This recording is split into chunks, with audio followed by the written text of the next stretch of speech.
2300 भैंसें रोज cut रही हैं। सिर्फ और सिर्फ कराची के अंदर स्लाटर होती हैं डेली बेसिस पे 2300 भैंसें। ये मैं नहीं कह रहा, डीसीएफए के चेयरमैन शाकिर गुज्जर साहब ने। शुक्र है किसी ने तो आवाज उठाई, किसी के पास तो चेक एंड बैलेंस है, किसी के पास तो नंबर्स हैं कि भैंसें 2 लाख से 8 लाख की हुई कैसे हैं भाई।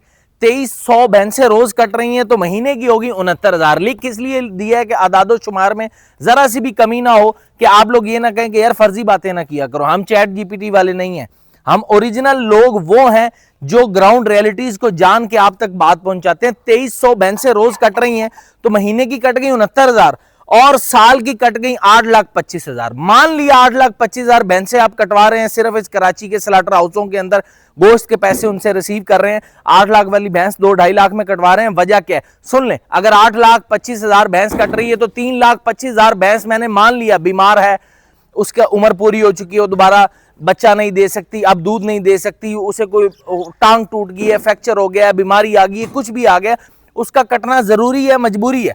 3,25,000 भैंस हम मान लेते हैं कि उसका कटना जरूरी है। बाकी 5 लाख भैंस का कोई चेक एंड बैलेंस है, कोई एसओपीज है।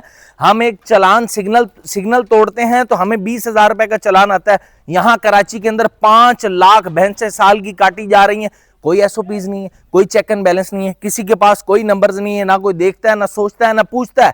भाई इसी वजह से 2-2 लाख की भैंस बिक रही, 2-2 लाख की भैंस कट रही है, 8-8 लाख की खरीदी जा रही है। वनडे के हालात किस तरह हैं, दूध के रेट किस तरह हैं, फार्मर क्यों दिवालिया हो रहे हैं, मेन चीजों को, स्ट्रेटजीज को विद लॉजिक बात तो समझे। और 1700 बच्चे भैंसों के डेली बेसिस पे कट रहे हैं इस कराची के स्लाटर हाउसों के अंदर, बच्चे 1700। इट मींस दैट कि ये हो गए महीने के हो गए 51,000 बच्चे और साल के हो गए 6,12,000। अब मैंने ये भी मान लिया कि जो 1,12,000 बच्चे हैं वो बीमार थे, वो अफजाइश नहीं कर सकते थे, वो लंगड़े थे, अंधे थे, वो मतलब ग्रोथ नहीं कर सकते, इसलिए हमने कटवा दिए, मान लिया। बाकी 5 लाख बच्चा कहां है भाई? 5 लाख बच्चे का कौन चेक एंड बैलेंस रखेगा, कौन एसओपीज रखेगा? चलान तोड़ने पे 20,000 है। भैंसों के 5-5 लाख बच्चे एक्स्ट्रा जो सालाना कट रहे हैं इस कराची के स्लाटर हाउसों के अंदर, उसका जवाब किसने देना है? आखिर कोई तो एसओपीज बनाए भाई। 8 लाख की भैंस इसी तरह ही 2 लाख आएगी। अगर हम इन 5 लाख बच्चे साल के और 5 लाख भैंसें साल की हमारे पास बचेंगी, सिर्फ 1 साल की बात कर रहा हूं, 5-10 सालों की बात नहीं कर रहा। चैट जीपीटी कहती है कि 56 लाख लीटर कराची के अंदर इस्तेमाल होता है। मैं कहता हूं छोड़ो, 5 करोड़ अवाम है ना, 2-3 करोड़ तो वैसे ही दूध नहीं पीती होगी।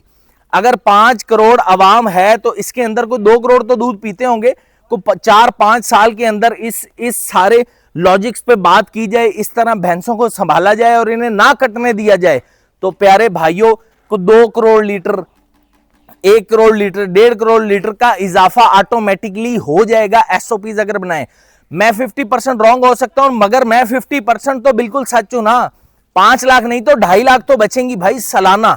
आप अगर इन बातों को समझेंगे, अगर अभी भी नोटिस ना लिए गए, एसओपीज ना बनाए गए, स्लाटर हाउस वालों के पास इतने जो जानवर कट रहे हैं, इस चीज को ना सोचा गया, तो ये इंडस्ट्री बद से बदहाली का शिकार होती जाएगी। इसमें हमारी भी खुद एहतसाबी है, फार्मर्स की, हमारा भी किसी हद तक कसूर है कि हम ये सब कुछ करते हैं, मगर हमारे पर रूल लगाए ना। जिस तरह हम बाइक चलाते हैं और हेलमेट नहीं पहनते, हमें पता है हमारी जान को खतरा है, मगर हम करते हैं, हेलमेट नहीं पहनते।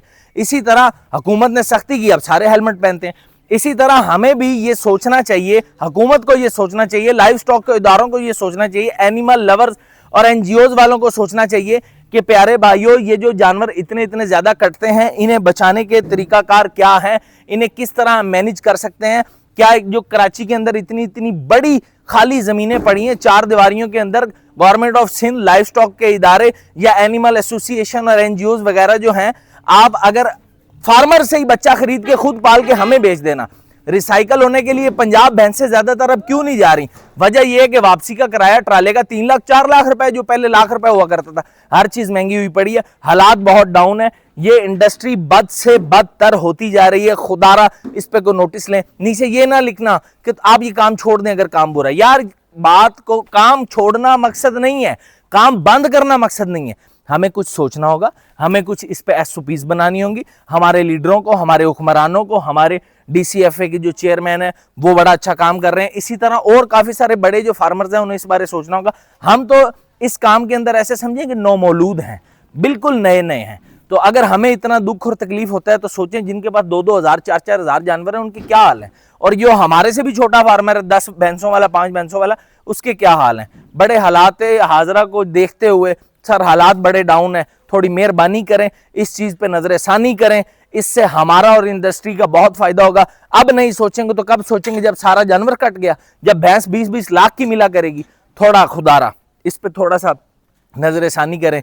उम्मीद है पहले भी वीडियोस बना चुके हैं, कुछ एक्शन हल्के हल्के होना स्टार्ट हुए हैं, मजीद भी हो जाएं तो इस इंडस्ट्री का बड़ा फायदा हो सकता है। आपका बहुत शुक्रिया।